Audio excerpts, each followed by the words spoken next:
बघून आणि ते खूप छान वाटलं. मी त्याला म्हटलं, "बाप्पा करायचा आहे ना?" तर मग तो छान असा तिथे बसलेला आहे.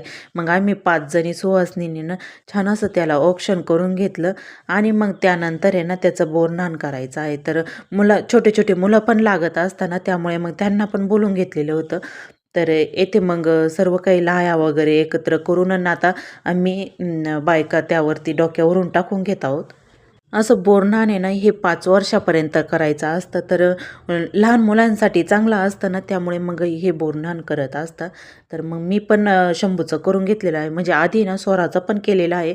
पण मग आता शंभू लहान आहे, त्यामुळे मग आता शंभूचं करायचं.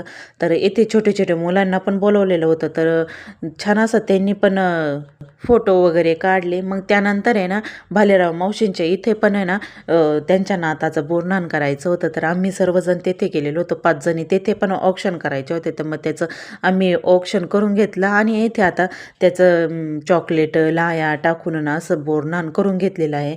तर खूप छान तो पण बसलेला होता. तर त्याला पण झोप आलेली होती. मग त्यानंतर आहे ना, रुपालीताई त्या पण निघालेल्या होत्या. त्यांना पण चिंचखेडला जायचं होतं ना. अंधार पडत आलेलं होतं त्यामुळे मग त्यांना पण जायचं होतं. घरी ना ताई नव्हत्या त्यामुळे मग आता येथे त्या पण निघालेल्या आहे. तर मिस्टर आहे ना त्यांना आता बस स्टँडवरती नेऊन सोडणार आहे. तर चला असा होता छोटासा मिनी ब्लॉग. आवडला असेल तर लाईक करा, कमेंट्स करा आणि चॅनलला सबस्क्राईब पण करा. तर बोरन्हाणाचा आहे ना सर्व काही व्हिडिओ आहे ना मोठा व्हिडिओ यूट्यूबला अपलोड केलेला आहे. तर तुम्ही ना त्रिकोणी बेल आयकॉनवरती जाऊन प्रेस करा म्हणजे तुम्हाला सर्व काही व्हिडिओ दिसेल.